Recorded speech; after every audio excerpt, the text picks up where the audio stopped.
I pulled into the parking lot of Le Bernardin at 7:32 p.m. The restaurant looked beautiful tonight. String lights wrapped around the entrance, the stone facade glowing warm under carefully positioned spotlights. Through the windows, I could see the main dining room, every table full, servers moving with practiced efficiency, my restaurant, my design, my staff. And inside, in the private dining room I'd personally reserved, my family was eating without me. I'd been upstairs in my office since noon, handling vendor contracts and reviewing projections. Watched on the security camera as my family arrived at 6:35 p.m. Watched as they ordered drinks, appetizers, entrees. Watched as they ate, never once checking where I was. I got out of my car, straightened my jacket, casual blazer, nice jeans. I'd learned to dress down around my family. Anything too nice and they'd ask questions. The hostess, Maya, smiled when she saw me. "Mr. Chen, your family is—" "I know, thank you." I walked through the main dining room, past the kitchen where my head chef Marco waved, down the hallway to the private dining room. Stopped outside the door, took a breath. 10 years of silence. 10 years of letting them assume I was just Alex who works in restaurants. Tonight, that ended. I pushed open the door. The table was a disaster. Empty plates everywhere. 2 expensive wine bottles. Remnants of appetizers, entrees, desserts. Chocolate smudges on my nephew Lucas's face. And in the center, the bill. 800 Mori 750. My mother saw me first. Margaret Chen, 62. Perfectly styled hair, pearl necklace. "Oh," she said, casual. "You're late." Not, "Where were you?" or "Are you okay?" Just, "You're late." My father Richard glanced at his watch. "We didn't want the food to get cold, so we went ahead." My sister Vanessa, 35, designer dress, blonde highlights, laughed. That laugh she'd perfected. The one that said, "You're adorable but pathetic." "Still as clueless as ever," she said, shaking her head. I looked at the empty plates. At my father barely glancing up from his phone. At my mother checking her lipstick. At Vanessa's husband David looking uncomfortable. At the kids fighting over bread. "I can see that," I said quietly. Vanessa pushed the bill toward me, slid it across the table. "Cover this, will you?" she said. "Since you got us the reservation." I looked down. $847.50. For a meal I wasn't invited to eat. At a restaurant I owned. That they had no idea I owned. Wagyu steak, $120. Lobster, $85. 2 bottles of wine, $200 each. The kids' meals, somehow $40 each. They'd ordered like money didn't matter, because they assumed I'd cover it. They always assumed. "Sure," I said. "I can handle this." Vanessa looked relieved. "Thanks, I knew you'd come through." My mother smiled. "You're a good son, Alex." I pulled out my phone, texted my manager, "Private dining room, now." Vanessa frowned. "Who are you texting?" "Just calling the manager. Want to make sure everything was satisfactory?" My father finally looked up. "Oh, everything was excellent. Great recommendation. How'd you even get us a reservation? I heard this place is booked months out." "I know people." "Must be nice," my mother said. "Working in the restaurant industry. All those connections." 30 seconds later, the door opened. Thomas stepped in. 43, salt and pepper hair, impeccable suit. My general manager for 5 years. "Good evening," he said smoothly. "I hope everything was—" He saw me. "Mr. Chen," he said immediately. "I didn't know you'd be dining with us tonight." The table went silent. Dead silent. Vanessa's wine glass stopped halfway to her mouth. My mother's compact snapped shut. My father's phone lowered. Vanessa spoke first. "Mr. Chen?" Thomas looked confused, glanced between me and them. "Yes? Is everything all right, sir? Did the staff take good care of your family?" My mother. "Sir?" David's face went pale. He was smart. Finance guy. He was putting it together. My father. "Why is he calling you that?" Thomas, still confused, looked at me like, did I say something wrong? I nodded slightly. Because he owns the restaurant? Thomas said, like it was obvious. The silence could have shattered glass. Vanessa's wine glass slipped. She caught it, but it slipped. What? She whispered. Thomas realized he'd dropped a bomb. Looked at me uncertainly. It's fine, Thomas. Thank you. Of course, Mr. Chen. He gave a professional bow and left. The door closed. Nobody moved. My mother. You own this restaurant? Yes.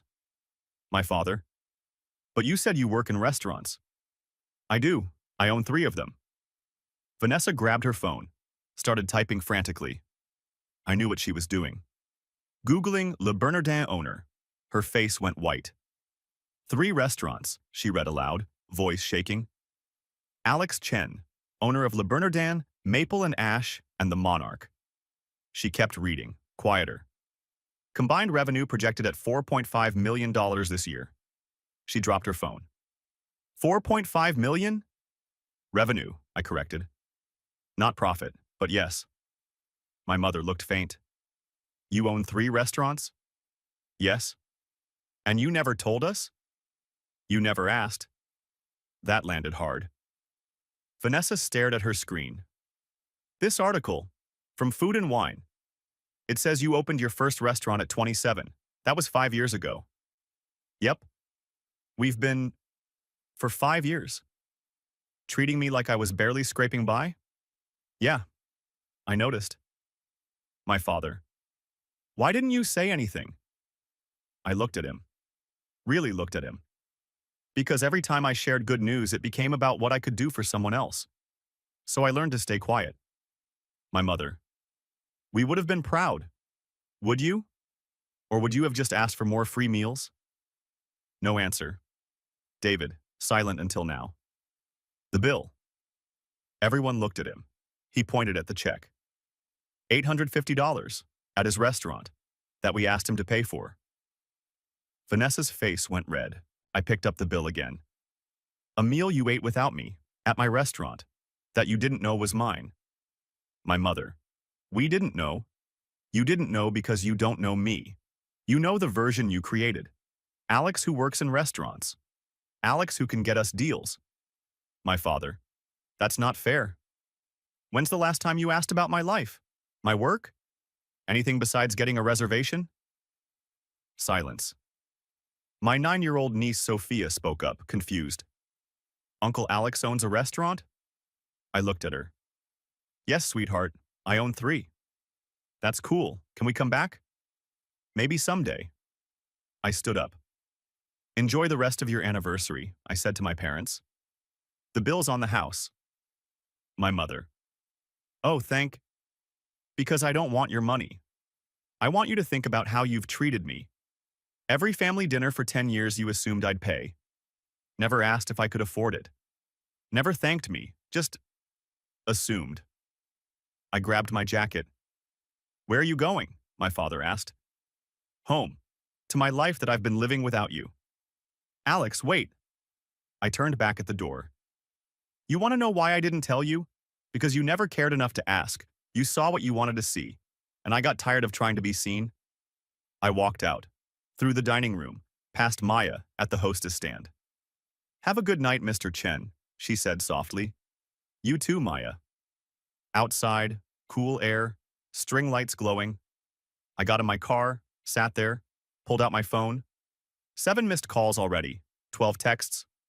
I didn't read them. Started the car. Drove home to my condo, the place they'd never seen, never asked about. Made myself a drink. Sat on my couch. My phone buzzed. Text from Uncle Tom, my dad's brother, the one person who'd always supported me. Heard about dinner. You okay? I smiled. Yeah, I'm good. Proud of you, kid. I set the phone down. Tomorrow I'd deal with the fallout. Tonight, I'd just sit in the quiet. The peace of finally being seen. Even if it took an $850 bomb to make it happen, I woke up to 43 missed calls. 43. My phone had been on silent all night, sitting on my nightstand while I slept better than I had in months. Now, Sunday morning, 9 a.m., I stared at the notification screen. 17 calls from Mom, 14 from Dad, 9 from Vanessa, 3 from David, and 1 voicemail from Uncle Tom that just said, "Call me when you're ready. No rush." I made coffee, sat on my balcony overlooking downtown, sipped slowly. Didn't call anyone back. Around 10 a.m., my phone started buzzing again. Mom. I let it ring. Then a text. "Alex, please, we need to talk. Call me." Then Vanessa. "I can't stop thinking about last night. I'm so sorry. Please call." Then Dad. "Son, we owe you an apology. Let's talk." I read them all. Didn't respond. Another text came in. Unknown number. "Alex, it's Aunt Linda. Your mom told me what happened. I just want you to know I'm proud of you. For the restaurants and for standing up for yourself. Call if you need anything." I stared at that one. Aunt Linda knew? I texted back. "You knew about the restaurants?" Response came immediately. "Of course. Your Uncle Tom told me years ago. We've been following your success. Ate at Le Bernardin for our anniversary last year. You did an incredible job, sweetheart." I sat back. Uncle Tom told her. Years ago. How many people knew? My phone rang. Uncle Tom. I answered. "Hey. Hey, yourself. How you holding up?" "Better than expected?" "Good. That took guts last night." "You heard details?" "Your mom called me at 10 p.m. sobbing. Your dad called at 11 p.m. asking if I knew you owned restaurants. I told them I've known since you opened the first one." "How'd they take that?" "Not well. Richard asked why I didn't tell them. I said it wasn't my secret to tell." I smiled. "Thanks for that. You want to talk about it?" "Not really, just processing." "Fair enough. But Alex, I'm proud of you. The restaurants, the success, all of it. You built something real."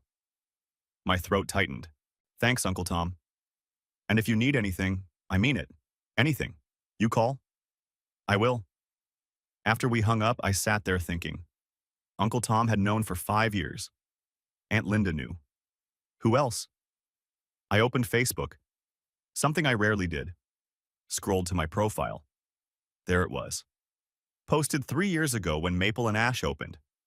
A reshare from the local food blog. New restaurant alert. Chef Alex Chen opens second location. 23 likes. I clicked to see who'd liked it. Uncle Tom, Aunt Linda. 3 cousins, my old college roommate, some high school friends. Not Mom, not Dad, not Vanessa, because they weren't paying attention.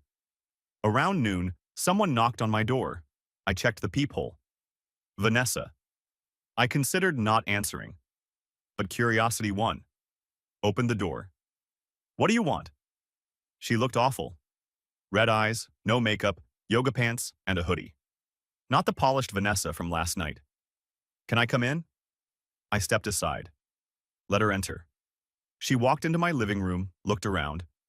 Modern furniture, artwork on the walls, floor-to-ceiling windows with city views. "Nice place," she said quietly. "Thanks. How long have you lived here?" 2 years. "We never knew. You never asked." She sat on my couch without being invited. I stayed standing. "I couldn't sleep last night," she said. "I kept thinking about what you said, about how we treated you." "Okay." And I realized, you're right. We did assume. We did treat you like what? Like you were less successful than us. Like you needed our pity. I didn't respond. She looked up at me. "I'm sorry, really sorry." "Are you sorry? Or sorry you got caught?" She flinched. "That's not fair." "Isn't it? Because right now you're sorry because you found out I'm successful. Would you be sorry if I was actually just a restaurant manager making $60,000 a year?" Silence. That's what I thought. Vanessa stood up. "That's not true. I'm sorry because I hurt you." "For how long?" 10 years, Vanessa. 10 years of family dinners where you assumed I'd pay. "You always offered?" "I never offered. You just assumed and I didn't correct you because it was easier than fighting." I walked to my office, came back with my laptop, opened the spreadsheet I'd been keeping, turned it so she could see. Every family dinner, every celebration, every time you said, Alex will get us a reservation or Alex can handle the bill. She leaned forward, reading. Her face went pale. $47,000, I said. Over 10 years. That's what I spent on family meals. Meals where I was either ignored or expected to serve everyone else. 47, she whispered. Thanksgiving 2019, 890. Mom's birthday 2020, 1240. Your baby shower 2021, $200. Christmas 2022, 150. She was crying now. I didn't know. You didn't want to know.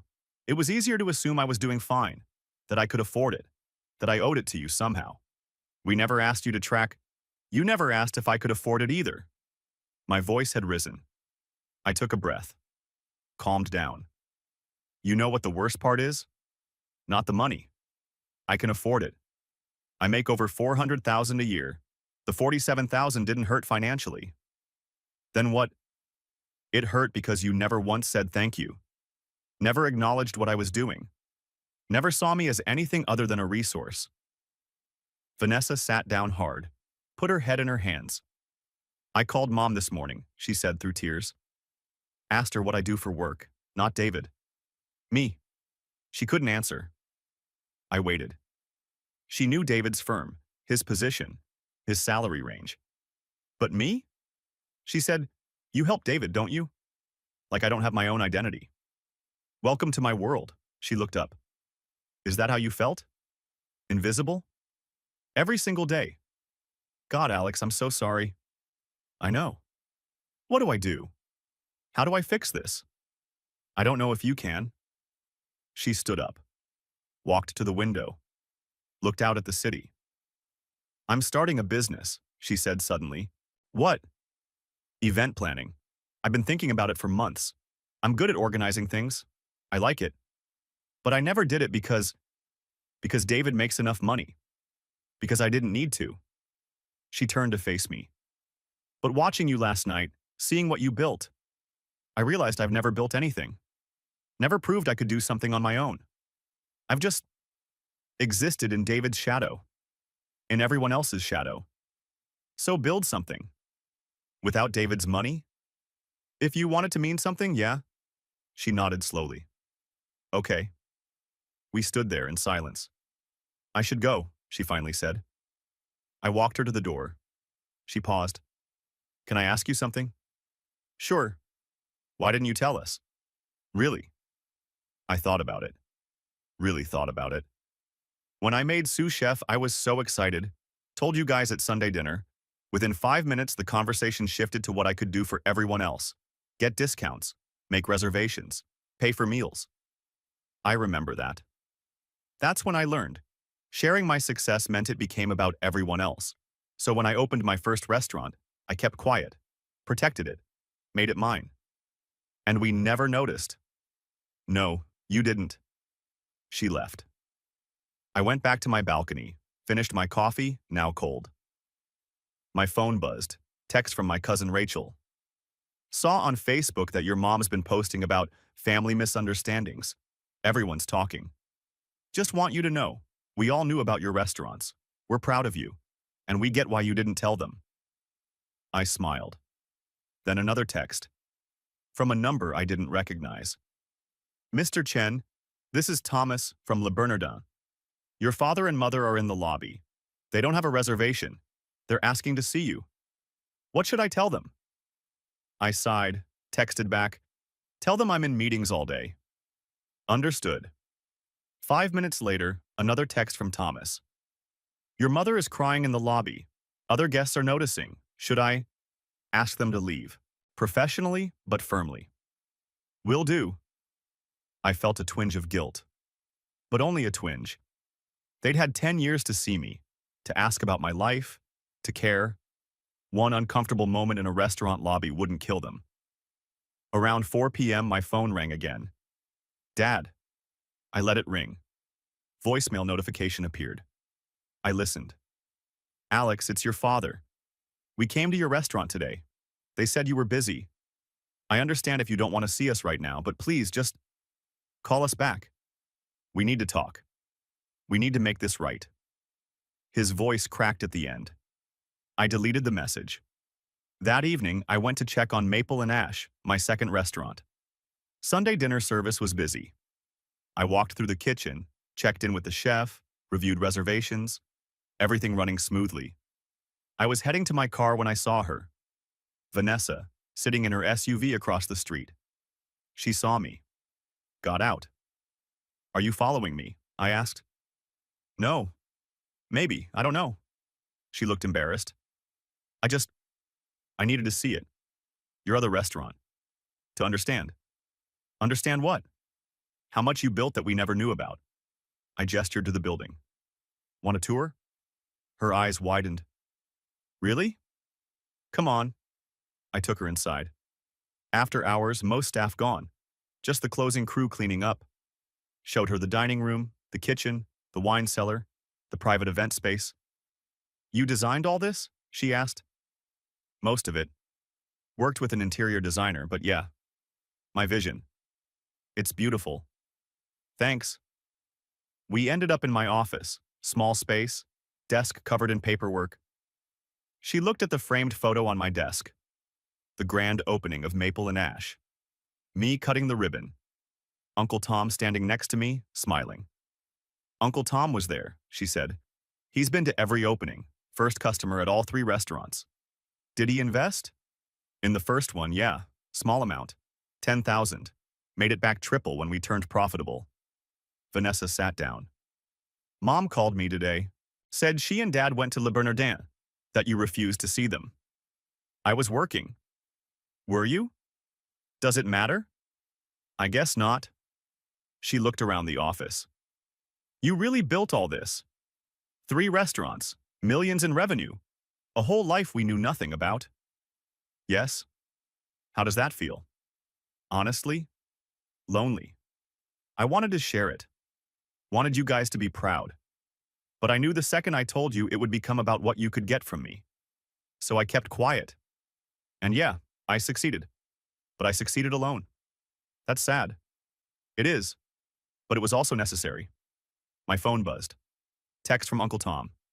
Food and Wine article went live. Prepare yourself. I pulled it up. There I was. Full feature. Rising star. How Alex Chen built a restaurant empire before 35. Detailed interview. Photos of all 3 restaurants. My journey from dishwasher to owner. And one quote that stood out. My family didn't know about my success for years. I let them think I was just working in restaurants. It was easier than explaining why I didn't trust them with the truth. Vanessa read over my shoulder. Gasped when she got to that line. You said that? In a national magazine? Yeah. Mom and Dad are going to see this. I know. Everyone's going to see this. Good. Maybe then people will stop asking why I don't talk to my family. She looked at me. Really looked at me. You've changed. No, I've just stopped pretending. She left a few minutes later. I sat in my office looking at the article. My phone started blowing up again. Old friends, former colleagues, industry people. Saw the article, congrats. Incredible story, man. Let's grab drinks and celebrate. And buried in there, one from my mom. Alex, please call me. I just saw the article. We need to talk. I turned off my phone. Sat in the quiet office of the restaurant I'd built. Alone, but finally free. The Food and Wine article exploded. By Monday morning, it had 200,000 views. By Tuesday, 500,000. Food blogs picked it up. Local news wanted interviews. My phone, the business line, rang nonstop with reservation requests, partnership inquiries, and congratulations from people I hadn't spoken to in years. And that quote, the one about not trusting my family with the truth, went viral on Twitter. My family didn't know about my success for years. I let them think I was just working in restaurants. It was easier than explaining why I didn't trust them with the truth. Alex Chen, restaurateur. Retweets, 47,000. Comments ranged from supportive, I felt this in my soul, to critical, family is family, this is petty, to curious, what's the full story? I didn't engage with any of it. But my family did. Aunt Linda called Tuesday afternoon. Alex, honey, your mother is getting destroyed on Facebook. People are asking what she did to make you feel that way. She's not handling it well. That's not my problem. I know, I'm just warning you. She's spiraling. Noted. For what it's worth, I'm still proud of you.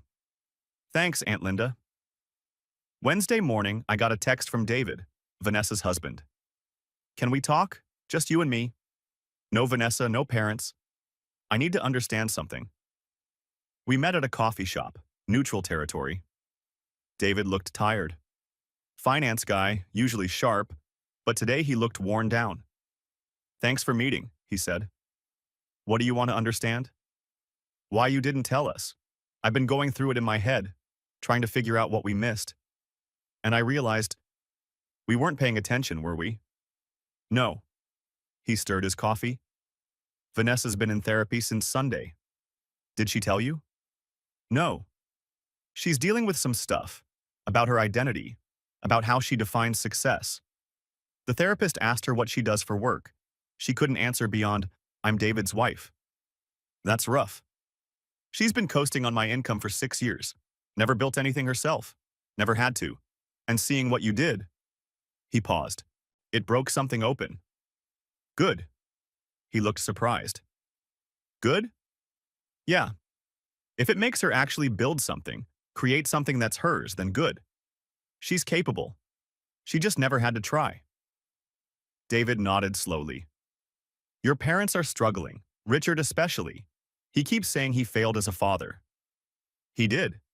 Jesus, Alex, that's harsh. It's honest. He had one job, see his kids, actually know them. He chose to see Vanessa and ignore me. That's failure. Fair enough. David pulled out his phone. Showed me a Facebook post. It was from my mom, posted yesterday. I'm seeing a lot of hurtful comments about my family. I want everyone to know. We love our son Alex. We're incredibly proud of his success. We made mistakes, but family works through things. Please respect our privacy during this difficult time. I read it twice, handed the phone back. Notice what she didn't say? I asked. What? Sorry. She didn't say sorry. She said, we made mistakes, but not, we're sorry. She's managing her image, not actually apologizing. David put his phone away. You're not going to make this easy for them, are you? Why should I? Because they're your parents? So, that doesn't give them a free pass. They spent 10 years treating me like I was invisible. I'm not invisible anymore, and I'm not pretending it didn't happen.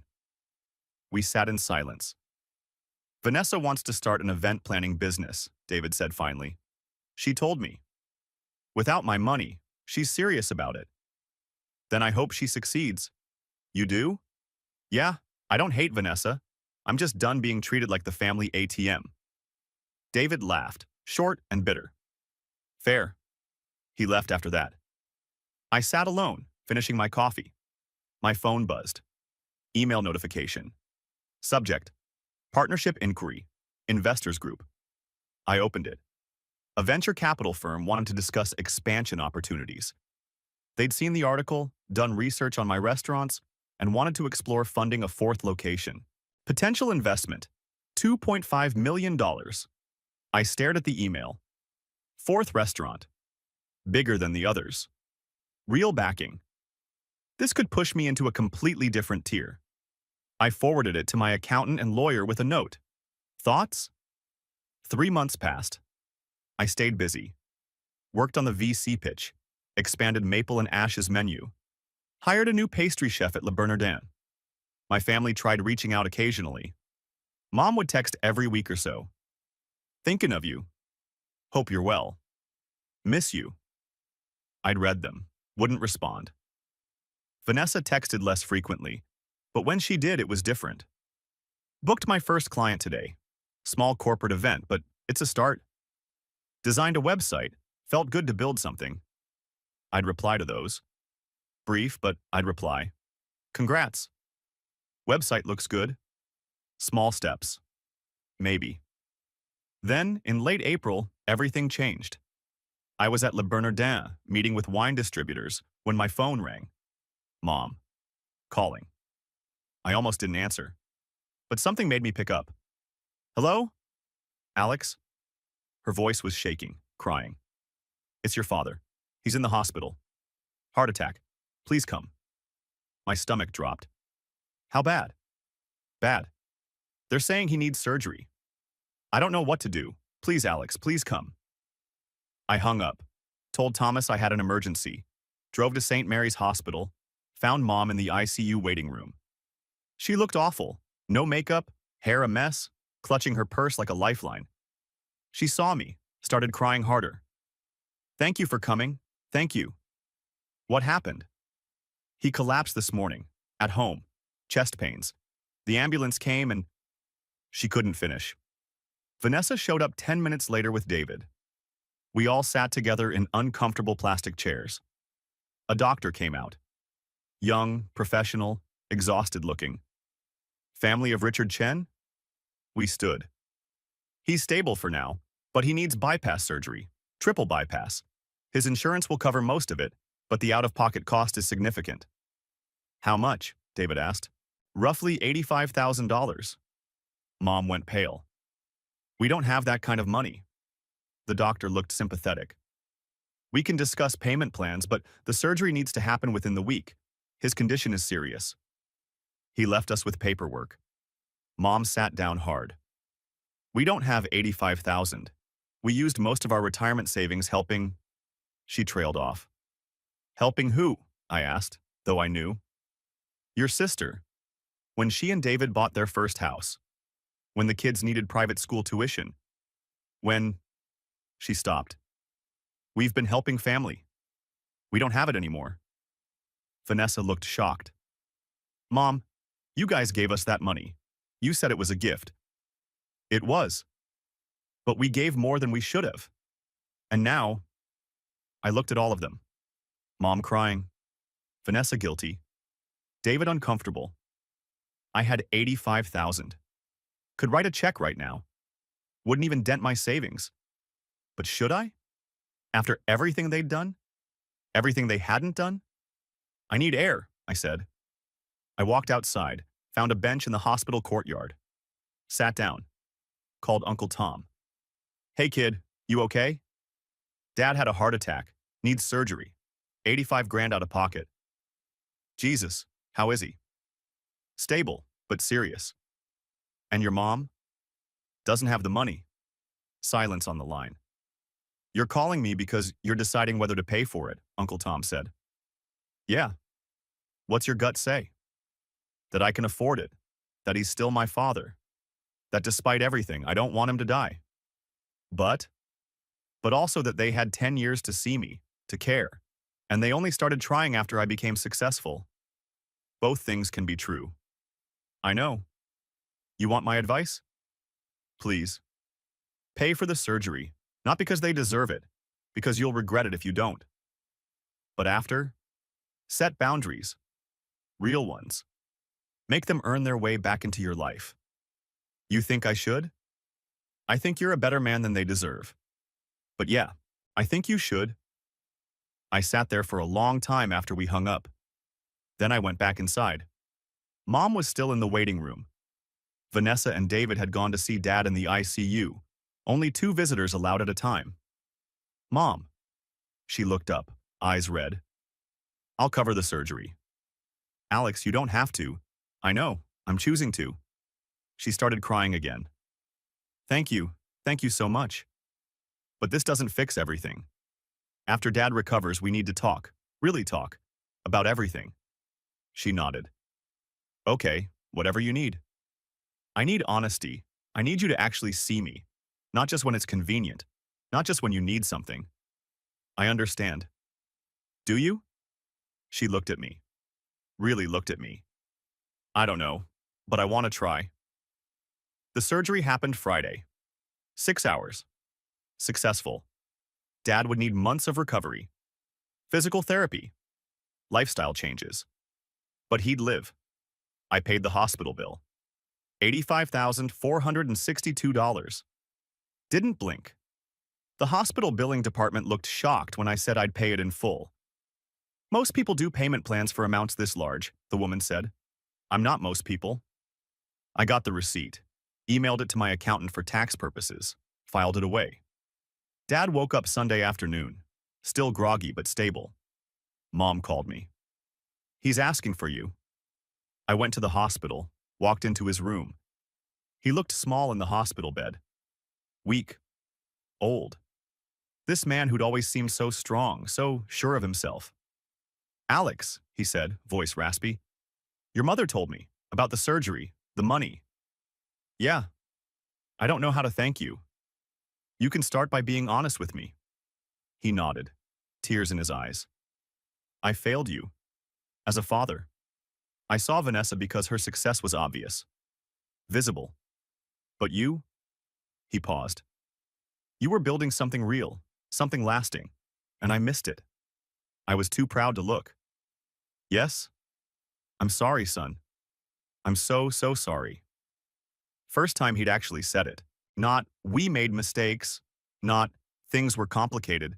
Just sorry. Okay, I said. Okay. I hear you. But apologies don't undo 10 years. This is going to take time. I have time, he said. Whatever it takes. 6 months later, I stood in front of my fourth restaurant. The investors had come through.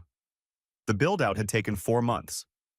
And now, opening night, 200 people were gathering for the most important launch of my career. I'd invited my family. First time I'd actually invited them, not just assumed they'd show. They came. Mom and Dad, Richard moving slower now, careful with his heart, but present. Vanessa and David with the kids, Uncle Tom and Aunt Linda, cousins I hadn't seen in years. They watched as I gave the opening remarks, cut the ribbon, welcomed guests. At one point, an investor pulled my parents aside. I watched from across the room. You must be so proud, the investor said. 4 restaurants before 35. That's remarkable. Mom's eyes filled with tears. We are. So proud. She meant it this time. I could tell. Later, after most guests had left, my family gathered in the private dining room. Dad stood up, glass in hand. Can I say something? Everyone quieted. 6 months ago, I almost died. And when I woke up, I realized something. I'd spent so much time focused on the wrong things, on appearances, on easy success, on what I thought family should look like. He looked at me. I missed my son's entire journey, missed him building something incredible. And when I finally saw it, I saw it because he made it impossible to ignore, not because I bothered to look. His voice cracked. I'm sorry, Alex, for all of it, for every dinner we didn't notice you, every achievement we dismissed, every time we made you feel invisible. You deserved better. You deserved parents who saw you. He raised his glass. To Alex, who built an empire while we weren't looking, and who saved my life even when he had every reason not to. Everyone raised their glasses. I stood up, throat tight. I don't know if we can fix what was broken, but maybe we can build something new, something honest. Mom wiped her eyes. We'd like that.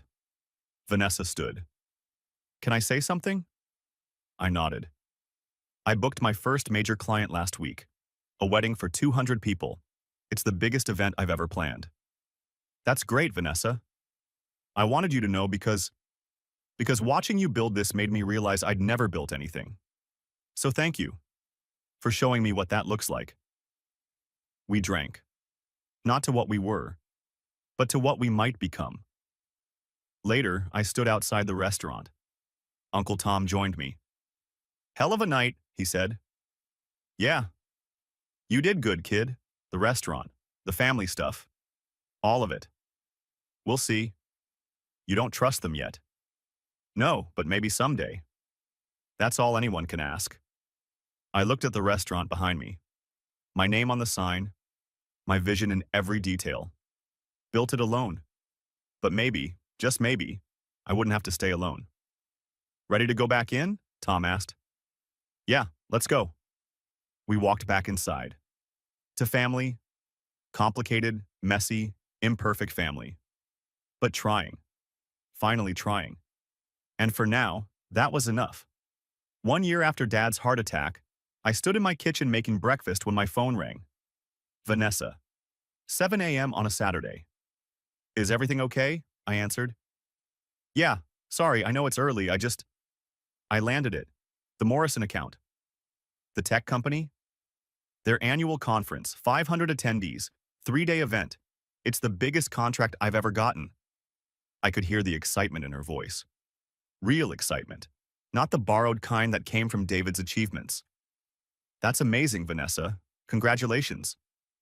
I couldn't have done it without, watching you build your businesses. It showed me what was possible. You did this yourself. I know, and it feels incredible. We talked for a few more minutes. She told me about the pitch, the negotiations, her plans, actual work she was doing. Building. After we hung up, I sat with my coffee and thought about how much had changed. A year ago, Vanessa couldn't tell you what she did for work. Now she had a business with 6 employees and a growing client list. My parents had sold their big house, moved into a smaller condo, started living within their means. Dad worked part-time as a consultant. Mom volunteered at the library. They'd invited me to see the new place. I'd gone. It was nice. Smaller, but comfortable. They seemed lighter, somehow. Less concerned with appearances. We should have done this years ago, Mom had said, showing me around. All that house, all that upkeep. For what? To impress people who didn't care? Progress. Slow, but real. My phone buzzed. Text from Dad. Sunday dinner at our place tomorrow? Nothing fancy, just family. Hope you can make it. I'd been to 3 family dinners in the past year. Slow re-entry, testing the waters. Each one had been different from before. People actually asked about my life. Listened to the answers. No one expected me to pay for everything. I texted back, I'll be there. Sunday evening, I drove to their condo. Vanessa and David were already there with the kids. Uncle Tom and Aunt Linda, too. Mom answered the door. Hugged me. So glad you came. The dining table was smaller than their old one. 6 people fit comfortably instead of 12. Mom had cooked. Nothing fancy, roasted chicken, vegetables, potatoes. Homemade, not catered. We sat down. Everyone brought something. Vanessa made salad. David brought wine. I brought dessert from my pastry chef. Dad cleared his throat. Before we eat, I just want to say, I'm grateful we're all here, together. Simple, not performative, just grateful. We ate. Conversation flowed naturally. Sophia, now 10, asked me questions about the restaurants. Do you have a favorite dish on the menu? The braised short ribs at Le Bernardin. Can we try them sometime? Sure, I'll make a reservation. A real one? She asked. Not a free one. Everyone went quiet. I smiled. What do you mean? Grandma said you used to get us free meals because you worked there. But that wasn't true, was it? You owned it. Smart kid. No, that wasn't true. Why didn't you tell them? The table was silent. Everyone waiting for my answer. Because sometimes people only see what they want to see, and I got tired of trying to make them see something different. Sophia thought about this. But they see you now, right? I looked at my parents. At Vanessa. At Uncle Tom, who'd always seen me. Yeah, they do now. Good, Sophia said, returning to her chicken. Because you're cool, Uncle Alex. Lucas, 7, added. Yeah, you're like the coolest, I laughed. Thanks, guys. After dinner, I helped Mom clean up, just the 2 of us in the kitchen. Sophia's question, she said quietly. About why you didn't tell us. Yeah? She's not wrong. We only saw what we wanted to see. I know. I'm ashamed of that. Every day I think about the years we wasted, the times we could have asked about your life and didn't. I dried a plate. You're asking now? Does it help? Does it make up for anything? It doesn't erase the past, but it matters for the future. She nodded, eyes wet. Thank you for giving us a chance, after everything. You're welcome. We finished the dishes in comfortable silence. Later, sitting in the living room, Dad asked about the fourth restaurant. How's business? Good, really good. We're on track to do $3 million in revenue this year. That's incredible, son. Thanks. Are you thinking about expanding further? Maybe. I got approached about opening a location in Seattle. Still deciding. David leaned forward. Seattle's a great market. Tech money, food culture. You'd kill it there. We talked business for 20 minutes. Actual conversation. David asking smart questions. Dad listening, engaged. Vanessa mentioned her event planning. I'm trying to decide if I should hire another coordinator or stay small. I gave her my honest opinion. If you have consistent demand, hire. But make sure you can maintain quality. Scaling too fast kills businesses. That's what I was thinking. Trust your gut. Uncle Tom raised his glass. To the Chen entrepreneurs, plural. We drank to that. Around 8 p.m. I got ready to leave. Mom walked me to the door. Same time next month? Yeah, I'll be here. She hugged me, longer than usual. I love you, Alex. I know I didn't show it well, but I do. I know, Mom. Driving home, I thought about how far we'd come. Not perfect, not healed completely, but better. My phone rang. Unknown number. I almost didn't answer. Hello? Mr. Chen? This is Jennifer Wong from the James Beard Foundation. I pulled over. Yes? I'm calling to inform you that Le Bernardin has been nominated for Best New Restaurant. Congratulations. James Beard. The Oscars of the restaurant world. Are you serious? Completely. The ceremony is in June. We'll send formal notification, but I wanted to call personally. Your work is exceptional. After we hung up, I sat in my car, hands shaking. James Beard nomination. 5 years of work. Of building. Of proving myself. Validated. By the industry. By my peers. I called Uncle Tom first. I got nominated. James Beard, Best New Restaurant. Alex, that's incredible. I'm so proud of you.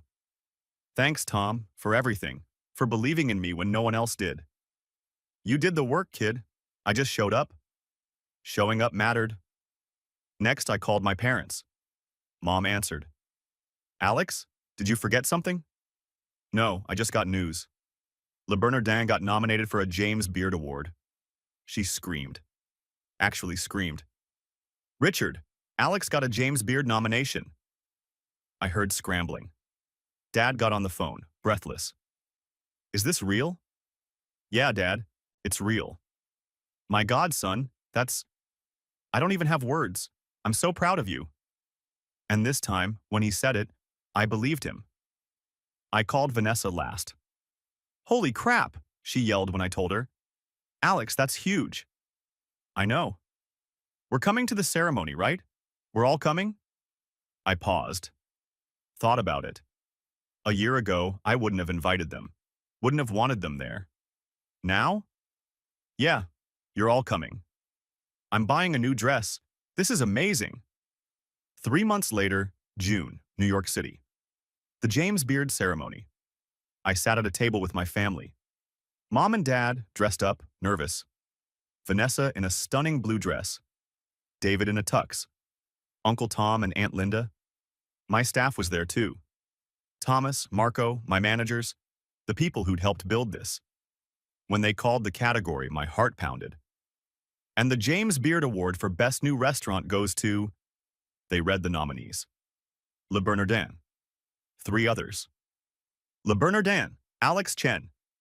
The room exploded. My table stood up, cheering. I walked to the stage in a daze. Accepted the medal, the certificate. Looked out at the audience. At my family, crying and clapping. At the life I'd built. I gave my speech, thanked my team, my mentors, the people who'd believed in me. And at the end, to anyone who's ever felt invisible, keep building. Build something so undeniable that they can't look away. And when they finally see you, make sure you're standing on something you built yourself. The audience stood, applauded. I walked off stage with the medal in my hand. Afterward, at the celebration, my parents pulled me aside. That speech, Mom said, About feeling invisible. Yeah? That was about us, wasn't it? Some of it. Dad put his hand on my shoulder. You were right. We made you invisible. And you built something incredible anyway. I had to. We know. And we're sorry. We'll keep being sorry. But we're also going to keep showing up. Keep trying to earn your trust back. I know you will. Mom hugged me. I'm so proud of you. Not because you won this award, but because you never stopped building, even when we weren't looking. Thanks, Mom. Later, standing on the venue balcony, overlooking New York, Vanessa found me. Hey, you good? Yeah, just processing. James Beard winner, 4 restaurants, empire builder. Sounds weird when you say it out loud. It's real though. You did this. We both did. You built something too. She smiled. I did. And it feels good. Good. We stood in silence looking at the city. Can I ask you something? She said. Sure. Do you forgive us for the years we ignored you? I thought about it. Really thought. I'm working on it. Some days it's easier than others. That's fair. But I don't hate you, and I don't regret giving you a chance to change. Thank you for that. You earned it. By actually changing. She nodded. We have family dinner next month. You coming? Yeah, I'll be there. Good. 2 years after the restaurant reveal, life had settled into something I never expected. Peace. My restaurants thrived. The Seattle location opened to incredible reviews. A 5th restaurant was in planning. My family showed up. Not perfectly, but consistently. They asked about my life, remembered my birthday, respected my boundaries.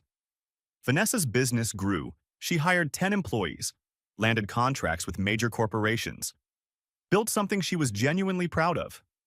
My parents lived smaller, simpler lives. They seemed happier. And me? I'd learned something important. Success isn't about proving people wrong. It's about proving yourself right. I'd built something real, something lasting, something mine. And along the way, I'd rebuilt something else too. Not the family I had, but the family we chose to become. Standing in my flagship restaurant, James Beard medal displayed behind the bar, I looked around at the life I'd created. Started as a dishwasher, built an empire, got seen. On my own terms. Finally,